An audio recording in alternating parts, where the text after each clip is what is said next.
Hello friends, आज हमारी geography की क्लास नंबर 2 है और आज का हमारा टॉपिक है गंगा नदी। चलिए दोस्तों शुरू कर लेते हैं आज की क्लास।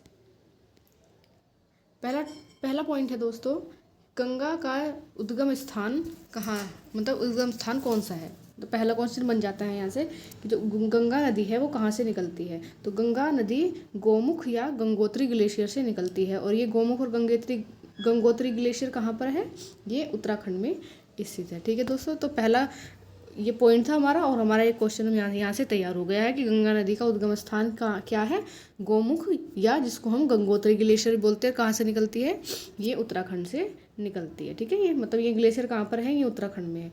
अब नेक्स्ट पॉइंट में देखते हैं कि कहाँ कहाँ पर बहती है गंगा नदी, कहाँ कहाँ बहती है। तो ये उत्तराखंड से निकलती है। ठीक है, कहाँ से निकलती है दोस्तों, उत्तराखंड से निकलती है। ठीक है, उत्तराखंड से निकलती है। उत्तराखंड से फिर आगे उत्तर प्रदेश में आती है, उत्तर प्रदेश से फिर बिहार, बिहार से झारखंड, झारखंड से पश्चिम बंगाल, बांग्लादेश होते हुए बंगाल की खाड़ी में गिर जाती है। ठीक है, यहाँ से हमारा क्वेश्चन इस तरह से आएगा कि आपको स्टेट दे दिए जाएंगे और पूछा जाएगा कि गंगा नदी कहाँ कहाँ से गुजरती है, मतलब किस किस राज्य में गंगा नदी बहती है। तो इस तरह से यहाँ पर स्टेट दे दिया जाएगा और क्वेश्चन हमसे पूछ लिया जाएगा। तो कौन कौन से स्टेट हुआ, उत्तराखंड से निकलती है, उत्तराखंड के गंगोत्री ग्लेशियर से निकलती है, फिर उत्तर प्रदेश में आती है, उत्तर प्रदेश से आगे बिहार, बिहार से झारखंड, झारखंड से पश्चिम बंगाल, पश्चिम बंगाल से बांग्लादेश और फिर लास्ट में कहाँ गिर जाती है दोस्तों, बे ऑफ बंगाल, बंगाल की खाड़ी में। चलिए नेक्स्ट पॉइंट पर चलते हैं।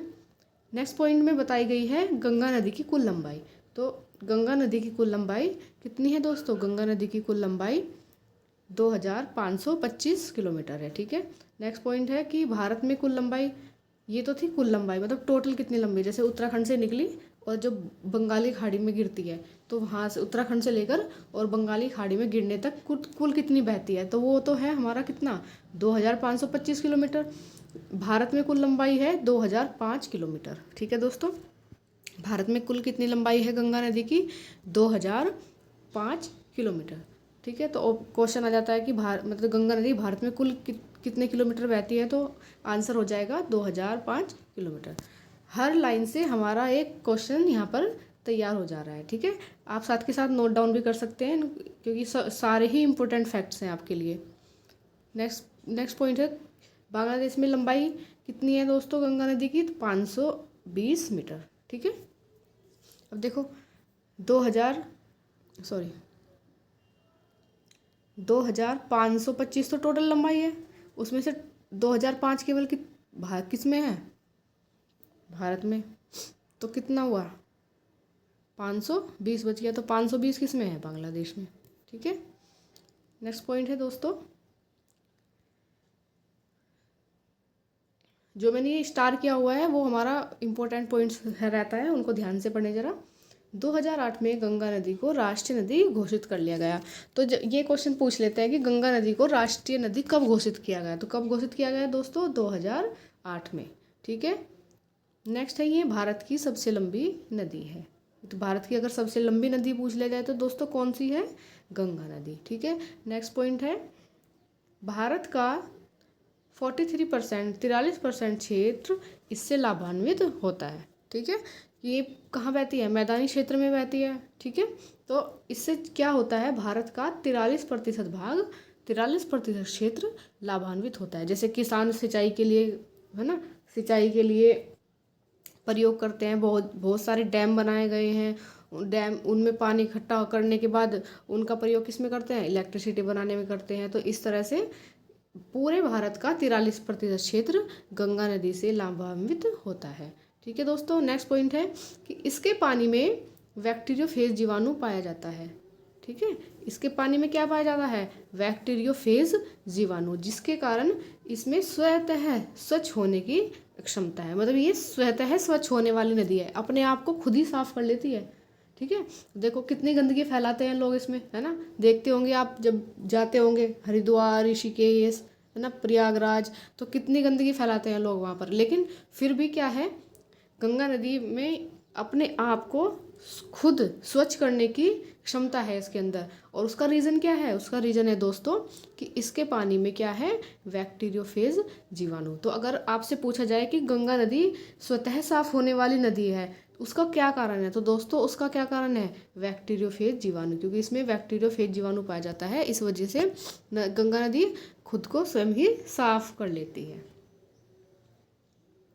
दोस्तों आज की क्लास से आपके लिए होमवर्क भी रहने वाला है। आज मैं आपको होमवर्क भी दूंगी क्लास के लास्ट में, तो ध्यान से देखते जाना क्लास को। नेक्स्ट पॉइंट है दोस्तों, बिहार में गंगा नदी की लंबाई कितनी है? तो बिहार में गंगा नदी की लंबाई है 445 किलोमीटर। अगर कोई बच्चे बीपीएससी की तैयारी कर रहे होंगे या बिहार के किसी भी एग्ज़ाम की तैयारी कर रहे होंगे तो उनके लिए क्वेश्चन इंपॉर्टेंट हो जाता है। और पटना में सबसे ज़्यादा 99 किलोमीटर है। ठीक है, तो यहाँ से क्या हो गया, 2 क्वेश्चन तैयार हो गए कि बिहार में कुल कितनी लंबाई है गंगा नदी की। तो बिहार में 445 किलोमीटर है। और सबसे ज़्यादा किस ज़िले में बहती है? तो पटना ज़िले में सबसे ज़्यादा बहती है।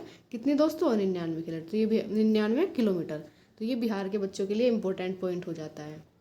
ठीक है, चलिए चलते हैं आगे। तो हाँ दोस्तों, अब हम देखते हैं कि गंगा नदी गंगा कैसे बनी, मतलब कैसे उसको गंगा नाम दिया गया। तो देखिए, एक ग्लेशियर है हमारा गंगोत्री ग्लेशियर। ठीक है दोस्तों, एक जहाँ से हम बता रहे हैं आपको कि उत्तराखंड से क्या निकली? गंगा नदी निकली, गंगोत्री। और एक है सतोपंत ग्लेशियर। ठीक है दोस्तों, एक क्या है? एक है सतोपंत ग्लेशियर। एक हमारा गंगोत्री ग्लेशियर और एक सतोपंत ग्लेशियर। ठीक है दोस्तों, गंगोत्री ग्लेशियर से निकलती है भागीरथी नदी और सतोपंत ग्लेशियर से निकलती है अलकनंदा नदी। अलकनंदा नदी। ठीक है, तो गंगोत्री ग्लेशियर से निकलती है दोस्तों भागीरथी नदी और सतोपंत ग्लेशियर से निकलती है अलकनंदा नदी। और ये यहाँ पर कहाँ मिल जाती है? आकर देवप्रयाग में। ठीक है दोस्तों, कहाँ पर आकर मिलती है? देवप्रयाग में। और जहाँ पर ये आकर मिलती है देवप्रयाग में, वहाँ पर उसको क्या नाम दिया गया है? गंगा नदी।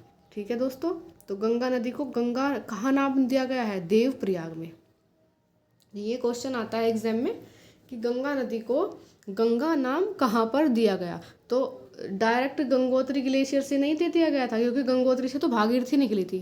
ठीक है दोस्तों, गंगोत्री ग्लेशियर से कौन सी नदी निकली थी?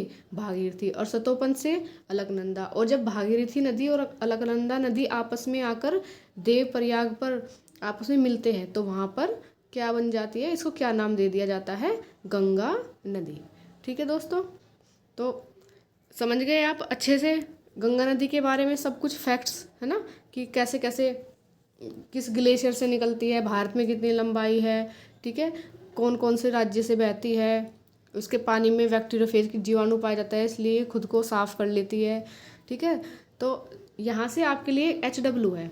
अभी आपने एक चीज़ नोटिस की होगी कि हम यूपी टेट की तैयारी कर रहे हैं और हमने यूपी की मतलब यही नहीं पढ़ा कि गंगा की लंबाई यूपी में कितनी है ना दोस्तों। हमने बिहार में तो पढ़ लिया, हमने बिहार में तो पढ़ा कि गंगा नदी की लंबाई कितनी है बिहार में 445, लेकिन हम यूपी टेट की तैयारी कर रहे हैं और हमने यूपी टेट मतलब ये ही नहीं पढ़ा कि उत्तर प्रदेश में कितनी है। तो ये आपके लिए HW है कि क्या HW है कि उत्तर प्रदेश में यूपी में गंगा नदी की लंबाई कितनी है। ये आपके लिए HW रहने वाला है। आप ये इसका आंसर कमेंट में ज़रूर से बताना।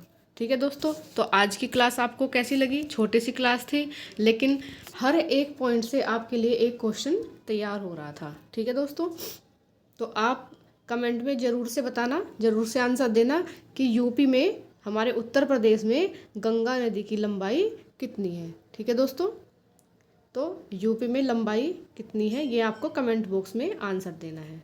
ठीक है दोस्तों, तो आज की क्लास में इतना ही, मिलते हैं नेक्स्ट वीडियो में। धन्यवाद।